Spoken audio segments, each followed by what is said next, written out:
Na lenda da mula sem cabeça, a mula não é um animal aleatório. Ela é uma mulher que foi amaldiçoada por cometer um pecado imperdoável para a época: ter um caso amoroso com um padre. No entanto, a mulher não é um monstro o tempo todo. A transformação sempre acontece na madrugada de quinta para sexta-feira. É a noite em que a carne humana é forçada a se retorcer e virar a besta. Ela cospe fogo pelo pescoço, mas o detalhe que a maioria esquece é que a mula corre desesperada porque está sendo torturada por um freio de ferro ou prata pesado encravado na sua boca e pescoço. A lenda diz que a única forma de quebrar a maldição ou fazê-la voltar a ser humana é ter a coragem de arrancar esse metal do rosto dela ou feri-la com um prego até tirar sangue. Quando você constrói uma vida amorosa dupla, seu cérebro precisa trabalhar dobrado. Você precisa estar atento a horários, forjar recibos, decorar nomes, simular cansaço onde não há e fabricar energia onde o cansaço já tomou conta. Seu coração bate em uma frequência sutilmente diferente e dá aquela pequena adrenalina quando você abraça uma mulher, sentindo o perfume de outra. Com o tempo, a mentira se enraiza no corpo.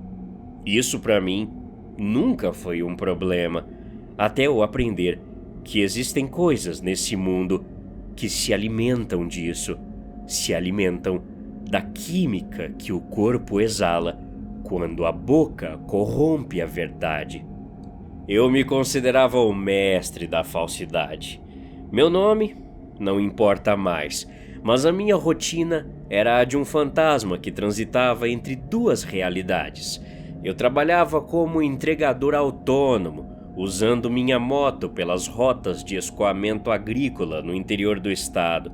Cargas pequenas, urgentes, sem nota fiscal e muitas vezes sem procedência legal. Ter que estar sempre na estrada viajando era o meu álibi perfeito.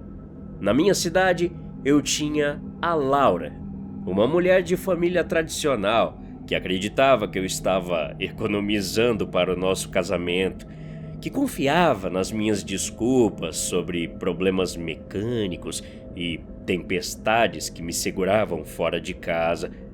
A 300 quilômetros dali, em uma cidadezinha no meio de um mar de cana-de-açúcar, eu tinha a Camila, uma paixão clandestina, minha amante, que achava que eu era um homem divorciado e solitário.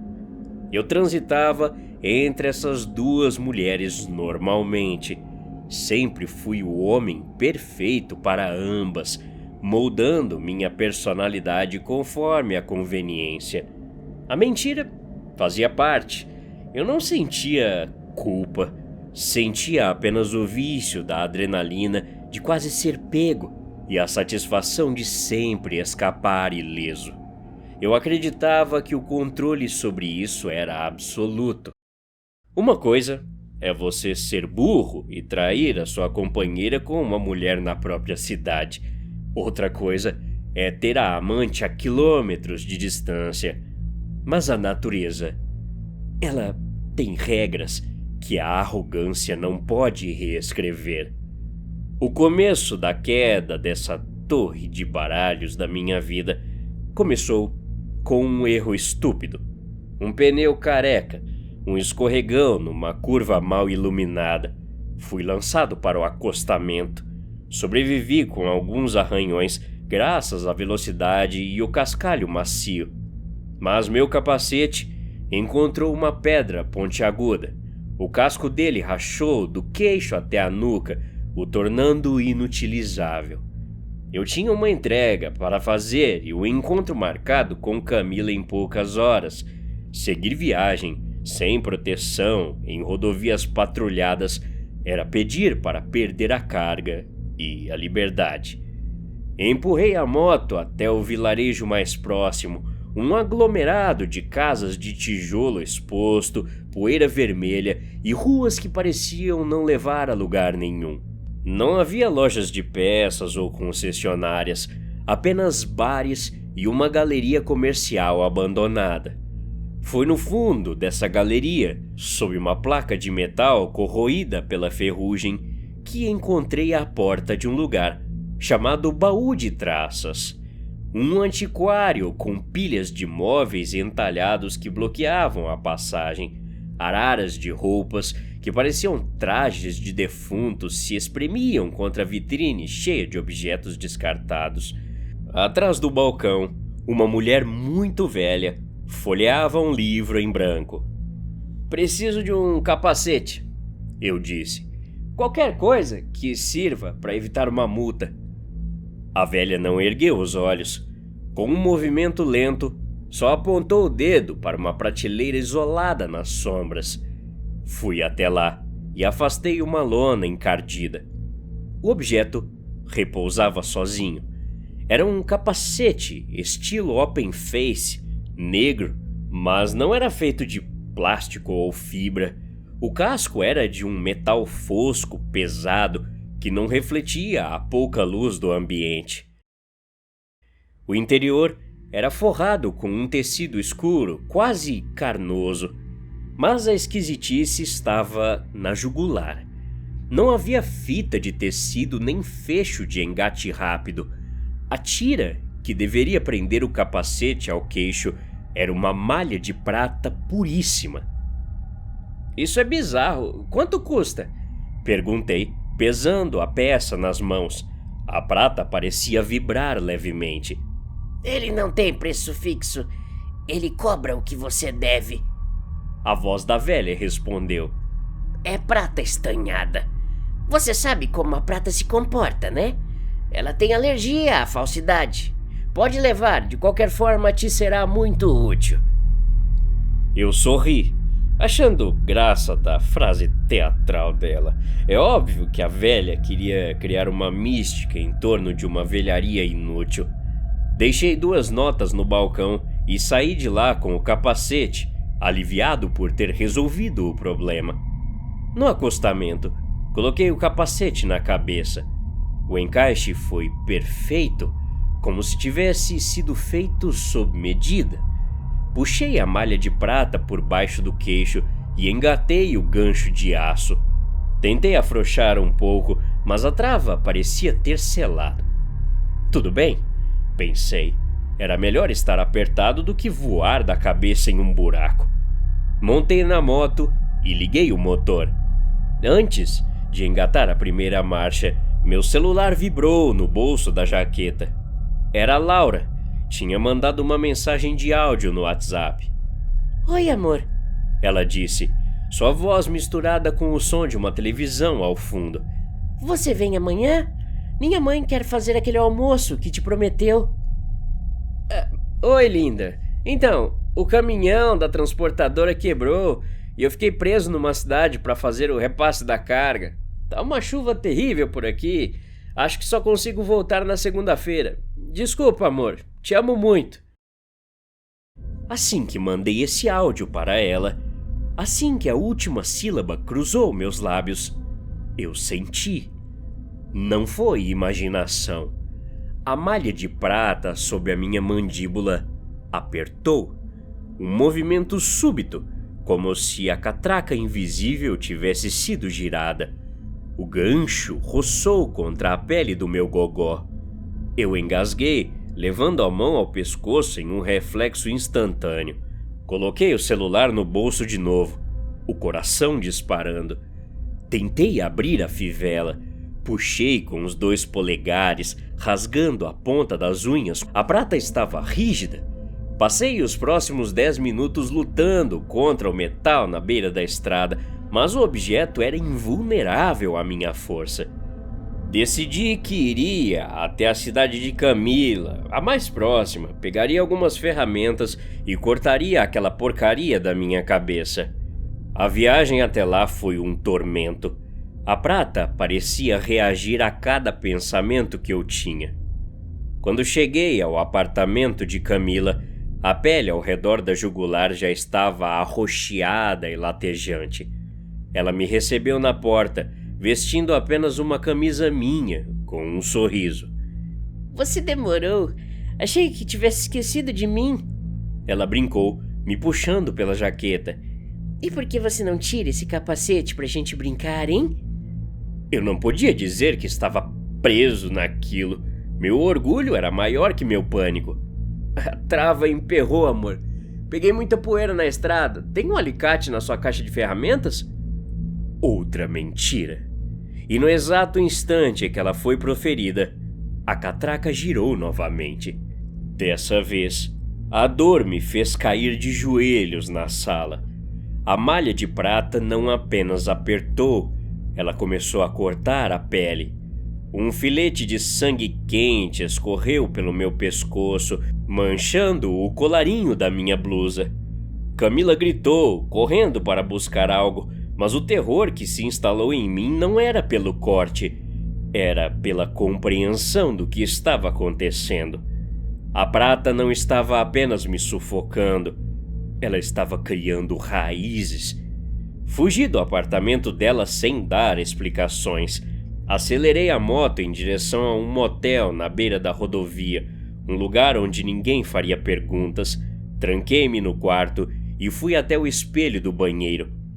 O que vi lá destruiu qualquer esperança de racionalidade. Os elos da malha de prata não repousavam mais sobre a minha pele. Eles haviam penetrado a derme. Filetes microscópicos do metal brilhavam sob a carne ferida, infiltrando-se nos meus tecidos como os tentáculos de um fungo parasita. A cada inverdade, o meu corpo gerava o sinal químico que alimentava aquela merda. Aquela noite foi uma tortura. Fiquei sentado no chão, apavorado com a ideia de abrir a boca. Na quarta-feira de manhã, meu celular começou a tocar. Era Laura, depois Camila. Mensagens acumulavam-se, exigindo respostas, exigindo justificativas, exigindo as mentiras que eu sempre entreguei com maestria. Eu não atendi, eu não podia, mas o simples fato de formular a mentira na minha cabeça, a simples idealização da fraude para me livrar do problema, fez meu corpo secretar a mesma química. A prata apertou de novo. Ela esmagou os feixes do meu pescoço. A dor enviou ondas de choque direto para o meu córtex cerebral. A prata começou a subir, contornando o osso da minha mandíbula inferior, criando um freio interno, idêntico aos usados em cavalos, mas em minha própria carne. Aquele objeto estava punindo o meu pecado. Ele iria me calar para sempre. Então, a quinta-feira chegou. A infecção metálica havia entrado na minha corrente sanguínea. Eu estava deitado na cama do motel, delirando com uma febre de recém-nascido com gripe. Meus pés começaram a latejar. Senti os ossos das minhas mãos se fundirem. As articulações dos dedos dos pés estalaram e se pulverizaram, substituídas por uma massa única de osso e cartilagem. Os ossos dos pés sofreram uma compressão absurda, reduzindo a largura do meu pé, enquanto o osso do calcanhar se alongava para trás. Minhas unhas escureceram, engrossaram e cresceram, fundindo-se ao couro das minhas botas de motoqueiro. Eu urrava de dor, mas o som não passava do freio de prata na minha garganta. Meus pés haviam se tornado cascos que chutavam a parede do quarto com uma força não humana. O processo subiu para a minha coluna. As vértebras lombares se separaram, repuxando a medula. Minha caixa torácica se expandiu, quebrando as costelas e reposicionando os ossos para suportar um volume pulmonar 3 vezes maior. A musculatura das minhas costas rasgou-se de dentro para fora. Fui arremessado da cama para o chão. Tentei me erguer, mas meus braços começaram a sofrer a mesma tortura. Eu estava preso em uma postura quadrúpede, o corpo em uma anatomia de besta de carga. Levantei-me apoiado naquelas 4 patas anômalas. Destruí a porta do quarto de motel com um único golpe do meu casco dianteiro. Saí para a noite, sentindo a umidade do ar batendo contra o meu corpo desfigurado. Meu corpo estava operando a uma temperatura letal. O sangue ferveu. Meu estômago, deformado e paralisado, começou a decompor a pouca comida que eu havia ingerido, gerando quantidades massivas de gás. Esse gás altamente inflamável precisava sair, mas a prata havia selado a minha boca e esmagado a minha traqueia. A pressão da minha cabeça atingiu o nível crítico de uma panela de pressão. O ar tentou escapar pelas frestas mínimas que ainda existiam nas minhas narinas e pelos espaços entre os dentes, que agora raspavam contra a malha de prata incandescente. O atrito do osso contra o metal hiperaquecido gerou a faísca. A chama começou. O interior do capacete, que eu nunca consegui tirar, pegou fogo. Em milissegundos, meus olhos, meus lábios, a pele do meu rosto e a cartilagem do meu nariz foram incinerados. A cabeça não caiu. O capacete, intacto pelo calor, funcionou como o projetor dessa chama. O fogo que me consumia por dentro encontrou a saída pela abertura frontal do capacete, projetando uma labareda enorme. Eu era uma fornalha viva. O pânico e a necessidade de resfriar o calor me fizeram correr. Apenas a velocidade rasgando o vento frio da noite conseguia gerar a exaustão necessária para que o fogo não descesse e derretesse os meus órgãos vitais. Eu precisava correr para não queimar, até virar cinzas.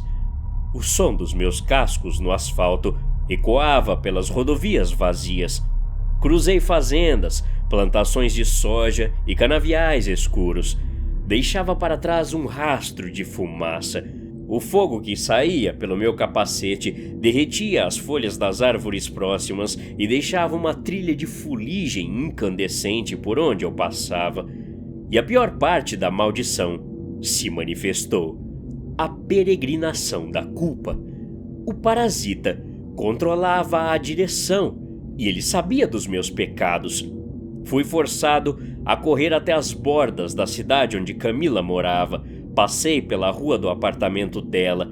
O relincho que escapou pela minha garganta destruída não foi um grito animal, foi um som de atrito de metal, o som da prata raspando nos ossos carbonizados da minha laringe. Os alarmes dos carros dispararam. Vi, através das ondas de calor que deformavam a minha visão sensorial, as luzes dos prédios se acenderem. Eles não viam um homem arrependido. Eles viam um demônio de fogo.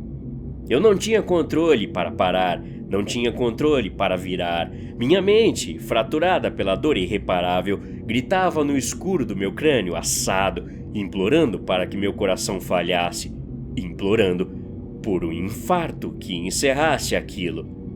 Mas é óbvio, a infecção monitorava meu ritmo cardíaco, mantendo-me artificialmente vivo, usando o fogo para consumir os estoques de gordura do meu corpo como um motor.